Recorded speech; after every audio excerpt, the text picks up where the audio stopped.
코드를 직접 여기서 라이브 코딩이라고 하는데 바로 바꾸면 그 결과를 반영할 수 있어요. 제가 한 줄을 한번 바꾸는 거거든요. 어쩌고 저쩌고 바꾸면 뭐 이렇게 보여주기도 하고 이런 작업을 하다가 그거를 2차원으로 했으니까 3차원으로 바꿔보면 어떨까? 그래가지고 또 이렇게 작업을 좀 해봤었어요. 그런데 그거를 또 SNS에 올리고 나니까 사람들이 실제 저렇게 동물이 움직이지 않느냐, 아빠랑 뒷바로 같이 가지 않느냐, 그럼 뭔가 잘못했구나 하는 그때가 있어요.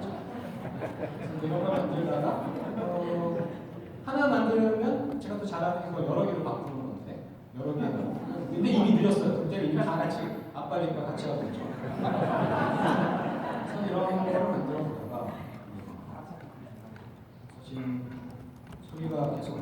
그래서 아까 같은 거를 이렇게 하나 만들었던 거를 여러 개로 바꿔보고 다시 원래 작업으로 돌아온 거죠. 이렇게 프로토타이핑을 해봤다가 한 장만 찍어가지고 어떤 느낌이 나는지 봤다가 그거를 몸통을 두껍게 만들면 양처럼 보일 수 있잖아요. 그래서 이게 12간지에 관련된 전시였어요. 몸통만 두껍게 만들어봤다가 그런데 세우면 언제 나죠? 사전 구현하는 걸 이렇게 세우면 이적 구현하는 게 되니까. 소리가 잠깐만 혹시 너무 큰 소리 갑자기 나고 놀라지겠어요?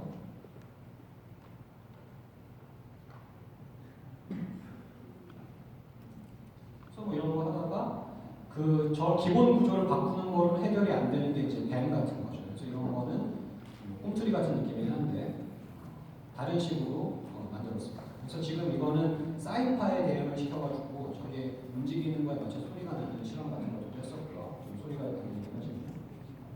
그래서 뭐 색을 입혀본다거나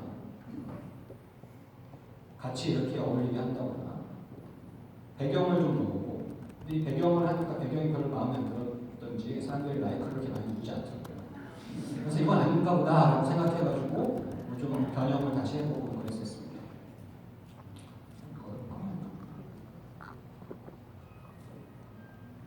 제 그림 쪽에서 소리가 나옵니다. 그래서 이렇게 발걸음에 맞춰서 음악이 되게 하는 실험 같은 것들을 했었습니다. 괴물 같은 것들도 만들어보고 그래서 그 과정을 제가 또 좋아하는 거가 나는 어떤 식으로 이런 작업을 했는지를 돌아보는 거를 좋아해요. 그래서 처음에 내가 밝아주고 사진 찍어서 그림을 만들었던 거라든가 며칠 날 어떤 실험을 했거나 하는 것들 기록을 남겨주게 했는데요. 그래서 이렇게 어떤 과정을 통해서 내가 이런 생각을 했고 실험을 했는가 언제 3000% 빠졌나 뭐 이런 것들을 적어놓죠. 그래서 이렇게 저는 이전 단계랑 상호작용을 하면서 펼쳐내는 식의 작업을 되게 좋아합니다. 그래서 그런 거에 기반이 되는 게 제 일상의 삶과 관련인데요. 사실 요새는 육아를 하느라 이런 삶을 못 살고 있어서 약간 스트레스를 받고 있습니다. 근데 제가 평소에 마음이 편안한 상태라면 밥 먹다가 이렇게 사진 찍는 걸 좋아해요. 그래서 저기 보면 오른쪽에 계란을 사진을 찍었잖아요. 그러면 계란을 그날 한번 만들어 봅니다. 그래서 이거를 이제 코드로 이렇게 한번 구현을 해보고 저런 거를 뭐 3D도 만들어 보기도 하고요. 사과를 먹다가 저 하트 모양인데 저런 거 내가 하트에 관련된 함수를 예전에 본 기억이 나는데 그게 뭐였지? 하고 찾아보기도 하고요. 저기 보면은 하트 비슷한 다양한 물방울이랑 뭐 밥 먹다가 하여튼 이런저런 사진 같은 것들을 이제 같이 연결해 보기도 하고 그러죠. 그리고 식물에 관련된 작업이 뭐 있지라고 해서 이제 찾아보니까 그날 좀 관심이 생겨서 그 식물을 MRI 찍은 작업을 있더라고요. 그래서 그 단면을 보거나 하는 그런 작업들이 있구나 같은 것들을 이제 괜히 인터넷 검색 같은 거 하고 그런 거죠. 내가 생각했던 관심이 있었던 주제를 걷다가 보도블록을 찍으면 그날 집에 와서 한번 만들어봐요. 근데 사실 저기 뾰족뾰족한 부분이 아까 만들었던 괴물의 이빨이 됐습니다. 그래서 이전에 실험했었던 것들을 재활용하는 그런 경우들이 많았죠. 예비군 예전 지금 민방위도 끝난 지 오래됐는데 예전에 예비군을 갔을 때 민들레 씨를 날려본 경험을 가지고 뭐 저런 작업을 했던 적도 있고요.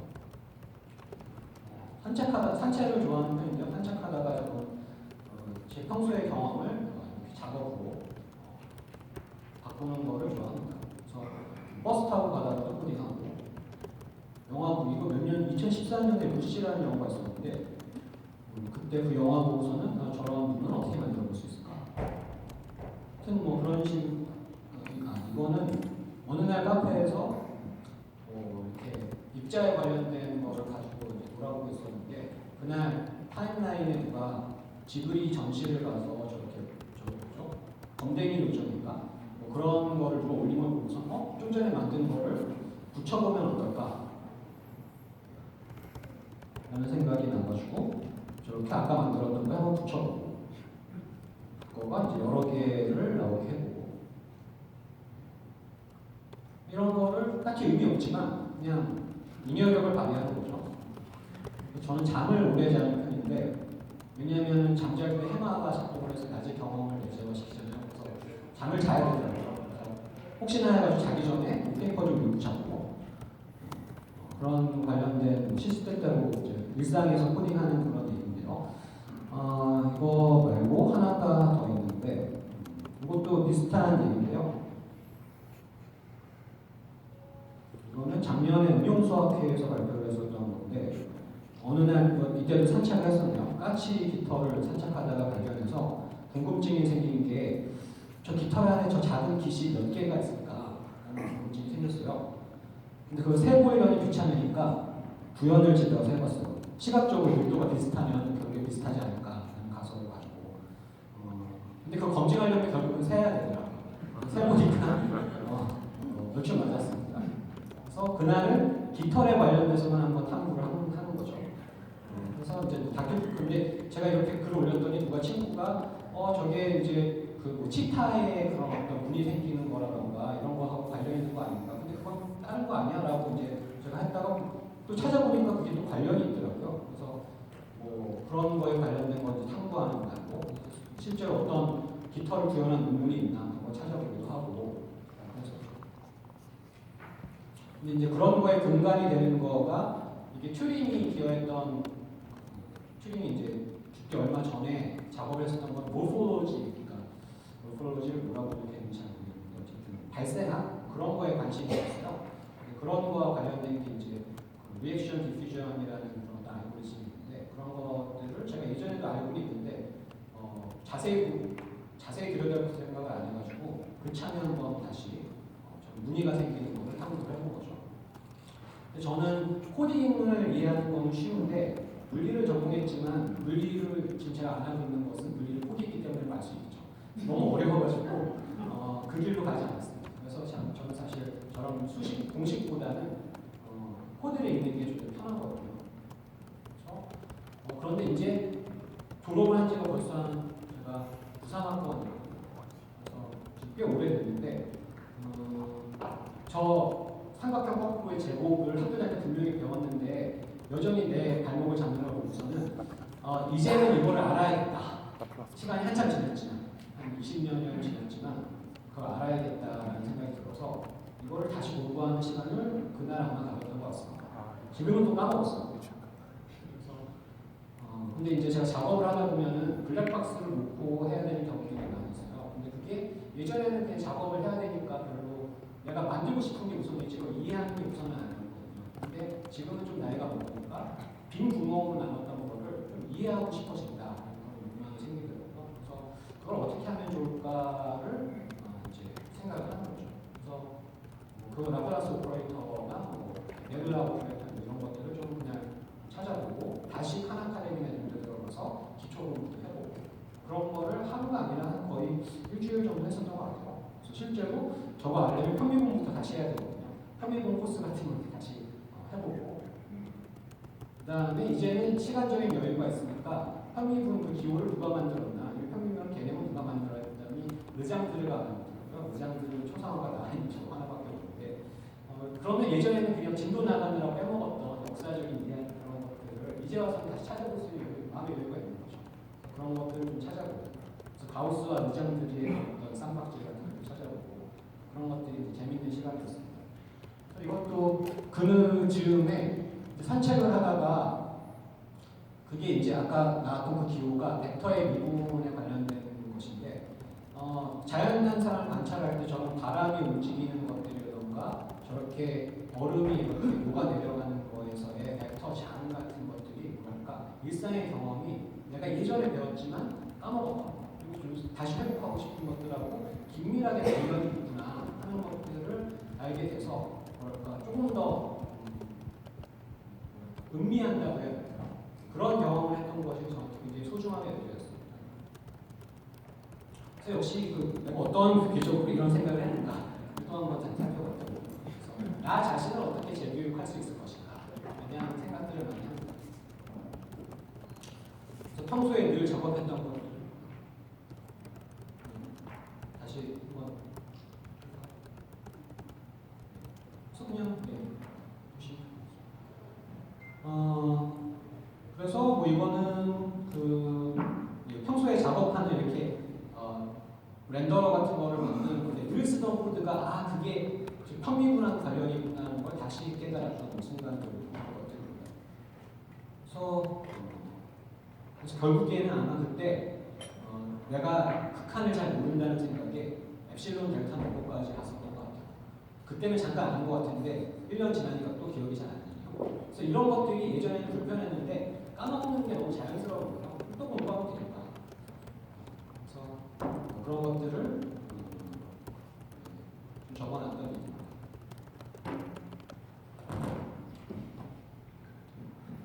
그래서 이게 미첼 레스닉이라고 스크래치를 만든 라이프롱 킨더가르텐의 교수죠.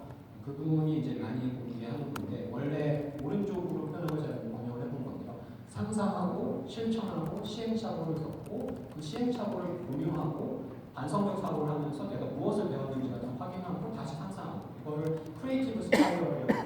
그래서 이러한 것들에 이 사실 스크래치가 만들어진 핵심 아이디어하고 관련이 있습니다. 그래서 어떻게 보면은 그걸 가지고 코딩을 하는 게 아니라 그걸 통해서 어떻게 경험을 하고 생각을 펼쳐내고 생각하는 거에 대해서 생각하는지가 더 중요한 거죠. 그리고 이렇게 그 과정이 뭐랄까 자연에서의 뭔가 펼쳐내는 경험이었을 때 생각이죠. 그래서 이게 제가 공부하다가 요새 느끼는 건데 어떠한 현상이 있으면 사실 어떤 현상이 저한테 딱 경계가 명확하지 않을 텐데요. 공부를 한다는 게 그거를 이해하려고 채워 넣는 작업인 것 같아요. 근데 아무리 채워 넣으려고 해도 인간의 노력이 불완전하니까 천재가 아니다 그냥 완벽하게 알기가 어렵잖아요. 천재도 완벽하게 알기가 어렵죠. 그래서 비어있는 잘 모르는 빈트, 공급들이 생기는 것 같아요. 그래서 다음 단계로 진학을 하거나 더 공부를 한다는 거는 많은 그 공부들 중에 또는 공부했던 것들 중에 일부를 다시 조금 더 파고드는 경험인데 그러면 또 똑같은 게 재기적으로 반복이 되겠죠. 그걸 알려고 노력하면 노력할수록 빈 부분을 발견하게 되는 거죠. 예전에는 이게 굉장히 불편했어요. 그런데 지금은 뭐랄까 채우는 것도 조용성을 가지지만 비어있는 것도 조용성을 가진다라는 느낌이 강하게 듭니다. 그래서 알면 알수록 모르는 것이 나옵니다. 내가 어떻게 디테일하게 올라가는지 음의 그런 공간이 만드는 조용성이 재미있고 편안하게 느껴지는 상황이 되는 것 같아요. 앞으로는 어떻게 될지 모르지만 그래서 옛날에는 그런 것들이 나는 안 되나 봐 좌절하고 그랬다면 지금은 또 모르는구나 또 한번 시간을 가져보자 그러한 좀 편안한 태도가 생겼습니다. 그래서 이거는 또 다른 얘기인데 오늘 아마 제가 학습에 관련된 얘기를 많이 한 것 같은데요. 왼쪽의 것은 그 우물을 파는 모델입니다. 공부에 있어서. 근데 우물을 파면 팔수록 외로워지죠. 주변은 찬 벽이고 습기 차고 깊이 파면 깊이 팔수록 거기서 나오려고 하면 위에서 동아줄이라도 내려줘야지 나올 수 있는데 지구를 뚫어버리면은 그게 뭔가 굉장한 일이 되지만 공부하는 게 좀 외로운 것 같아요. 근데 마찬가지로 산을 오르는 모델을 생각을 해보면 산을 오르는 것도 공기도 희박해지고 추워지니까 힘든데 내려오는 경험이 좀 달라지는 것 같아요. 힘들면 내려올 수 있잖아요. 내려오는 순간 이 산이 꼭대기만 보고 있을 때는 고무리만 있었지만 내려오는 식으로 방향을 바꿔서 보는 순간 능선이 보이죠. 이 산이 어느 줄거리로 연결이 되고 있는가 다른 지점들이 보이게 되죠. 그리고 올라갈 때는 등만 보였더구나 어느 순간 등이 없어지기도 하겠지만 다른 사람의 내려오면은 다른 사람들 얼굴을 보게 되잖아요. 그래서 이거를 오르려는 사람들과 이야기를 건넨다거나 그러한 것들이 가능하게 될 것 같아서 산을 오르는 것이 어떻게 보면 좀 더 적합한 메타포가 아닐까 그런 생각을 했습니다. 그리고 이거는 또 다른 얘기인데요. 미디어 아트나 이런 거에서 활동을 하다 보니까 예술과 과학이 만든 주기적으로 발생해요. 근데 보통 그런 전시들이나 어떤 것들이 이벤트성으로 한 번 만나고 헤어지는 그런 느낌. 소개팅하고 F가 없는 그런 느낌이거든요. 그래서 전문 영역 B, A와 전문 영역 B가 있다고 어떤 사람은 뭐 이렇게 프로그래밍의 전문가고 어떤 사람은 무용의 전문가. 근데 그 두 사람이 뭐 좀 너무 머니까 음악 연주의 전문가 한 사람은 안무의 전문가다. 그들이 친할 것 같잖아요. 근데 같은 리듬에 대한 표현이 그 둘이 다를 수 있습니다. 그래서 전문 영역에서 협업을 하려면은 자기의 원래의 표현으로 그 용어들을 쓰면은 커뮤니케이션이 되기가 어려워요. 그렇기 때문에 내려와서 중학생도 이해할 수 있는 수준의 용어들을 써가면서 해야지 찰방찰방한 상태로 놀아보고서는 그게 융합이 되는데 늘 저 윗지점에서 융합을 하려고 하면 그게 그래야 되기가 어렵습니다. 그래서 좀 쉽고 편안하게 문턱을 낮춘, 그러니까 각각의 전문 분야에는 문턱을 낮춘 그런 용어들을 써서 얘기하는 거에 대한 생각 같은 것들을 해봅니다. 그래서 제가 이제 그런 것들이 그런 제 교육에 대한 태도들이 오늘 아마 제가 하고 싶은 이야기일 수 있는데요. 그래서 이거는 지금까지 보여드렸던 거는 공유드린 자료에는 동영상이 있기 때문에 없었던 거고요. 이게 아까 그 링크로 보여드린 그 내용인데요. 이런 거를 저만 하거나 제가 꼭 다른 참고를 한 건 아니긴 한데 실제로 비슷한 걸 하는 사람들이 꽤 많이 있더라고요. 그래서 이거는 공부와 열정이라는 책에 등장하는 내용입니다. 공부와 열정은 제임스 바크라는 사람이 쓴 책이고요. 이 사람이 갈매기의 꿈으로 유명한 조나단 바크인가? 이름이 정확하게 기억이 안 나는데 리차드 바크인가? 그분의 아들이에요. 근데 이 사람이 대학을 안 갔어요. 고등학교를 중퇴했나 중학교를 중퇴했는데요. 근데 IT 계열의 테스팅이라는 분야가 있는데 거기에서 입지전적인 평가를 받고 있거든요. 그래서 이 사람이 쓴 책에 새길의 지혜, 자신을 몰아붙이지 않는 학습이에요. 근데 이 사람이 글이나 아마 작업을 하다가 안 써졌을 때 개펄에 산책을 하러 갔다가 조개에 대해서 관심을 가지고 조개에 대해서 탐구를 하는 내용이 이 새길의 지혜라는 부분에 적혀 있습니다. 그래서 뭐 되게 흥미로운 얘기들이 있는데 조개에 대해 알게 된 점, 또 다른 사실에 대해 알게 된 점, 나의 학습 과정을 고찰하게 된 점, 독자에게 이 사실을 전달하게 된 점. 그래서 새길로 빠지면서 자연스럽게 흥미로운 탐구를 하는 그러한 기록들이 있습니다. 이게 이제 제가 보통 수업에서 구글 문서에서 공동 읽기를 하는데 학생들이 같은 글을 읽고서는 여기에다 이제 댓글을 다는 그런 식으로 수업을 많이 진행합니다. 그래서 뭐 그런 얘기들이 있고요. 그래서 이 사람 다 비슷한 걸 하고 있구나. 그래서 저도 그런 거를 학생들한테 좀 많이 소개를 하고 싶어서 이게 일상 속에 배우고 예전에는 탐구 습관이라고 과제를 많이 줬었는데 요새는 가끔 내주는 과제입니다. 그래서 이게 뭐냐면은 일단 평소에 제가 자기 호기심이 느껴지는 걸 사진을 한 장 찍으라고요. 그리고서는 그 사진을 표현하라고 글로. 그 다음에 거기다가 흥미가 느껴지는 걸 밑줄 치라고 해요. 밑줄 친 거에 한두 가지를 한번 단어를 찾아보라, 용어를 찾아보라 뭐 이런 주문을 합니다. 이게 뭐 이제 이거는 제가 예시로 든 건데 관찰에 대해서 뭐 한문으로 찾아보고 영어로 찾아보고 어원은 뭔지. 그래서 그 구글에서 define이라고 치고 뭐 예를 들면 flower 이렇게 하면 이게 어원까지를 찾아주고 그러거든요. 그래서 define만 앞에 붙여주면은 특수 개념이 작동합니다. 그래서 그런 걸 알려주고 해보라고 하기도 하고 그 다음에 아까 제가 했던 것처럼 이런 거를 가지고선 연구한 자료가 있다. 또는 창작자들이 내가 찾은 단어를 가지고 한 예술 작업이나 디자인 작업이 있다. 그런 것들을 찾아보게 하는 거죠. 그리고서는 이제 마지막으로는 자기 자신도 간단한 창작을 해보게 하는 거를 이제 과제를 내는데 요새는 이거를 한 학기에 한 번이나 두 번 정도 내는데 제가 처음에 시행착오를 할 때는 이거 다 누구나 재미있을 거라고 하고 15주를 했어요. 그때 학생들이 5주 이후에는 굉장히 힘들어하더라고요. 그래서 이게 누구에게나 이게 즐거운 일은 아니구나 하는 거를 또 시행착오를 통해서 배웠던 일이기도 합니다. 그래서 그래서 이게 지금 도대체 무슨 코딩 교육하고 이게 무슨 관계가 있는가 하는 생각이 아마 드실 수도 있을 것 같은데요. 이분이 사실 오늘 제가 강의를 이분을 좀 기리는 시간을 가졌으면 좋겠다는 바람이 있었어요. 이분이 시모 페퍼트라는 분인데 바로 며칠 전에 돌아가셨습니다. 그래서 이분이 어떻게 보면 로고라는 언어를 만들고 그 로고라는 언어가 이런저런 자극을 여러분들 중에 앨런 케이라는 사람한테 영향을 주고 아까 보셨던 미첼 웨슬링이라는 사람한테도 영향을 주고 스크래치가 나오고 지금의 어떤 많은 일들이 벌어지는 거에 원전이죠. 근데 역사 얘기를 좀 하면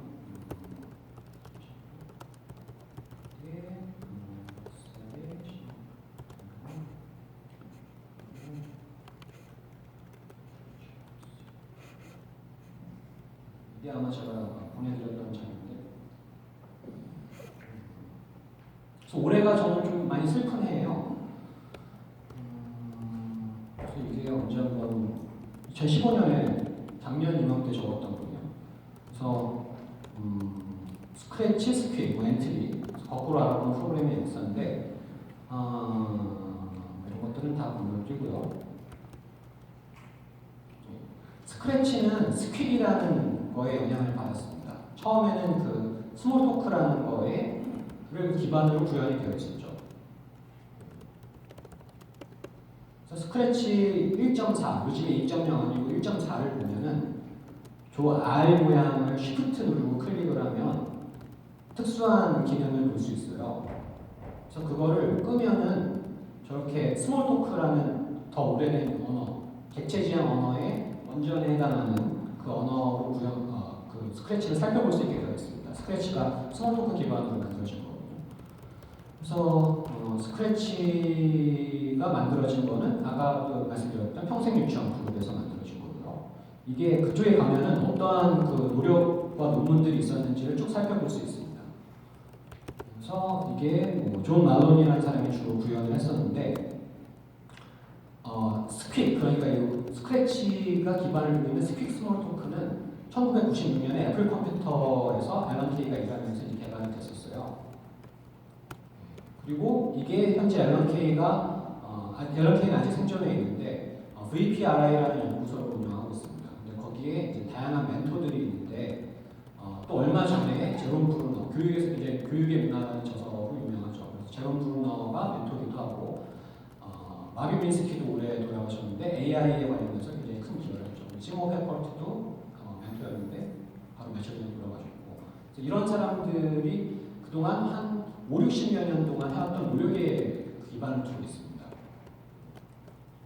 그래서 그 스크래치가의 자바 애플릿이 있었던 시절을 살펴보면은 로고로 구현이 된 코드 같은 거를 볼 수 있어요. 그래서 이게 계속 연결돼서 등장하는 부분이죠. 그래서 로고 터트려가지고 거북이 로봇 있으면 앞으로 얼만큼과 왼쪽으로 돌아 그걸 반복하면 어떻게 돼요? 그래서 1967년에 나온 언어인데 시모 페퍼트가 기여를 하는 거죠.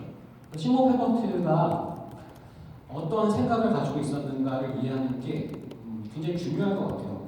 그래서 시모 페퍼트가 그 마인드스톰이라는 책을 1980년에 썼는데 이게 사실 약간 20년 동안 해왔던 일에 벌어지는 것에 실망한 걸 좀 담은 부분이 있어요. 그래서 뭐라고 실망을 했냐면은 마인드스톰의 부제가 Children, Computers and Powerful Ideas인데요.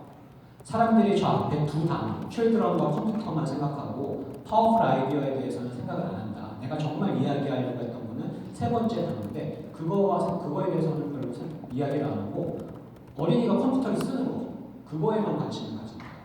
라는 그런 얘기를 했죠. 근데 페퍼트는 원래 수학을 전공을 했었는데 59년인가 한 50년대 말에 수학에 관련된 논문을 썼는데 그거를 장 삐아제가 교육에서 많이 알려줬죠. 구성주의 삐아제가 그 논문을 보고 페퍼트를 만나자고 스위스의 제네바로 불렀어요.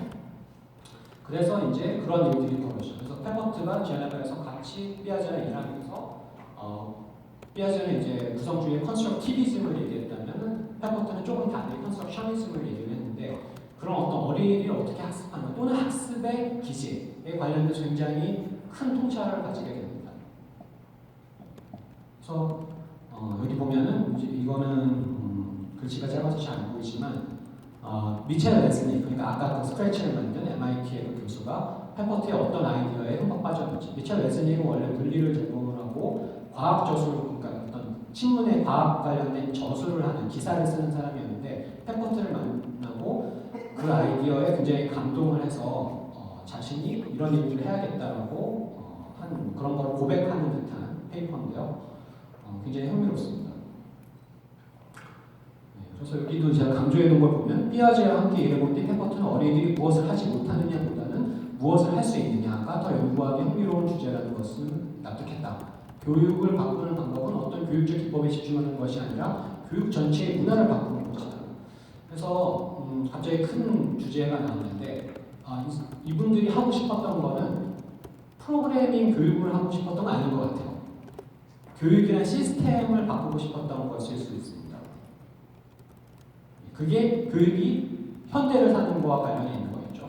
그래서 이거는 제가 그동안 저도 이제 이런 걸 아카이빙하는 차원에서 MIT에서 어떤 논문들이 있었는지 같은 것들을 뭐좀 모아놓고 있는 건데요. 그래서 지금 그 컴퓨테이셔널 띵킹에 관련돼서는 윈 교수의 그런 어떤 의견들이 많이 세상에 있죠. 그러니까 윈 교수의 의견은 뭐냐면은 알고리즘이 중요하다. 그러니까 컴퓨터를 전공하는 컴퓨터 과학자와 같은 생각을 하는 거. 주어진 문제를 해결할 때 문제를 쪼개고 그걸 하나씩 분쇄해 나가는 그런 것들이 중요하다는 관점이고 그게 지금 세상에 많이 퍼져 있죠. 근데 페퍼트가 얘기하는 컴퓨테이셔널 띵킹은 좀 다른 것 같아요. 그래서 그러한 것들을 좀 다루면 좋겠다라는 생각이 드는데 다 그거를 시간 안에 하기는 어려울 것 같아서 일단 좀 인상적인 사진을 보여드리고 다음으로 넘어가겠습니다. 그래서 이게 그 레조 에밀리아라는 이탈리아의 그 유아교육 기관에서 굉장히 많이 사용하는 이미지예요. 굉장히 이것도 한 80년대, 70년대 사진인데 저 아이가 여자아이인데 한 살 반 정도 되는 아이예요. 근데 지금 이렇게 카탈로그를 돌리고 있죠. 그래서 여기에 그러니까 우리나라에 치면 어린이집 또는 영화센터 같은 겁니다. 근데 카탈로그를 교사와 같이 보면서 놀고 있는데 마침 손목시계가 나왔어요, 그림에. 근데 아이가 말은 못하더라도 저도 옹알이는 물론 하겠죠. 근데 그거를 손가락으로 가리키면서 표정으로 풀어보고 있어요. 이건 뭐냐는 듯이. 근데 마침 교사가 시계를 차고 있었어요, 손목시계를. 그래서 손목시계를 한번 들려줘 봤죠. 그랬더니 놀라운 일이 일어납니다. 저한테 이게 굉장히 놀라운 일인데 이미 육아를 경험해 보신 분들은 별로 놀라지 않을 수 있을 것 같아요. 그래서 지금 아이가 하는 게 가설을 세우고 저 평면 시계에도 소리가 날까라고 실험을 하고 있는 것이죠. 그래서 이것은 인간이 가지고 있는 생물적인 능력, 호기심을 가지고 실험을 하고 시행착오를 겪는 그러한 능력이죠. 그래서 이러한 것들이 어떻게 보면 더 중요한, 이런 거를 어떻게 현대적으로 더 잘할 수 있게 도와줄 수 있는가에 관련된 것이 중요한 부분이라고 생각을 합니다. 그래서 이거는 뭐 시간이 없으니까 그냥 빠르게 넘어가면 켄 로빈슨이라는 영국의 교육자가 이렇게 교육의 패러다임을 어떻게 바꿔야 될까 하는 거에 관련된 발표 자료인데요. 여기 보면은 그 중간에 여기 사진이 있잖아요. 이게 뭐냐면 발산전 사고가 유치원 다닐 때쯤에는 모두 다 천재적인 수준이었는데 학교를 다니면서 호기심과 그 발산적 사고, 다양한 상상력을 발휘하는 게 오히려 줄어가는 그런 통계 조사에 관련된 것입니다. 그래서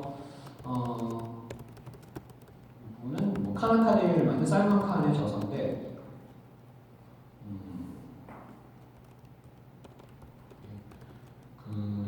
제가 지금 시간이 없는 거에 너무 압박을 느껴서 너무 건너뛰기를 많이 하고 있네요.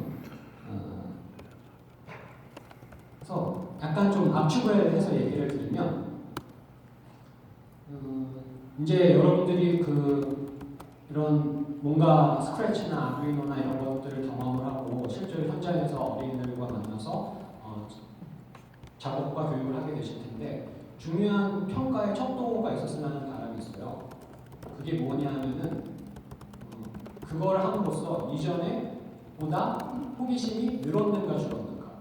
어떻게 보면 저는 굉장히 중요한 척도가 될 것 같아요. 그걸 가지고 무엇을 만들게 되었는가보다는 그걸 한 다음에 내가 압박감을 느껴서 오히려 별로 안 하고 싶어질 수도 있거든요. 그런데 더 호기심이 생겨가지고 더 뭔가 추구하고 싶어지면 그거는 교육이 잘 진행되고 있는 거죠. 근데 뭔가 움츠러드는 경향이 생긴다면 이건 뭔가 문제가 있는 게 아닌가 의심해봐야 되는 생각입니다. 그래서 그거를 뭐 여기는 이제 그런 거에 관련된 그런 것들을 지지하는 그 링크들을 몇 개 올려놨는데요. 제 자료는 이미 드렸으니까 한번 나중에 살펴보시면 좋을 것 같습니다.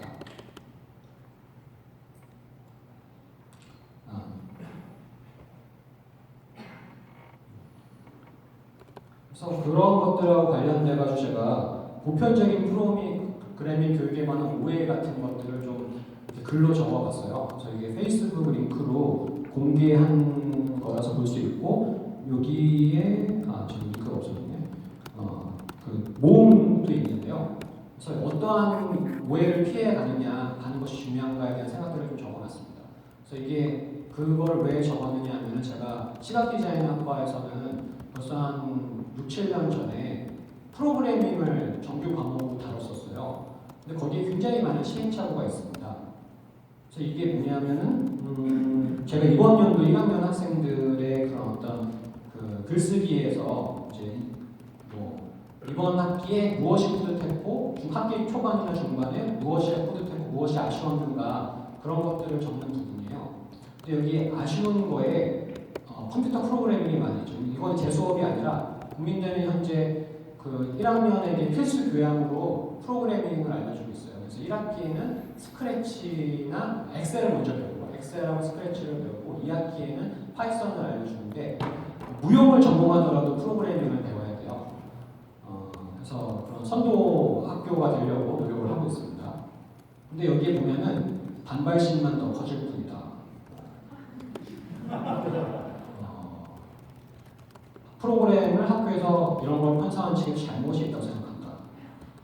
이게 뭐냐면은 인력이 부족하기 때문에 집체식 교육을 합니다. 그러면은 제대로 코칭을 받기가 어렵겠죠. 강의 형태로 이걸 배운다고 하면. 그래서 지금 저는 이게 방향은 바람직한데 시행착오를 겪고 있다고 생각하거든요. 그래서 지금 아쉬움에 컴퓨터 프로그래밍이 등장하는 게 굉장히 많죠. 그래서 의미를 지금 못 찾는 학생들이 많이 있어요. 찾는 학생도 소수 있습니다. 그래서 이게 모두가 해야 될 때 어떠한 일들이 벌어지는가에 대해서 저희 학교가 실험을 하고 있다고 생각합니다. 미리 좋은 그런 어떤 시행착오 사례를 공유할 수 있다고 보는데 이게 자신의 전공의 맥락에서 이걸 배우면 괜찮은데 알고리즘을 다뤄버리니까 미래는 수학을 안 해도 입시를 할 수 있거든요. 그러면 문제가 발생합니다. 그래서 이게 뭔가 회복을 하고자 하는 건데 오히려 더 상처를 주는 상황이 돼요. 근데 흥미로운 것은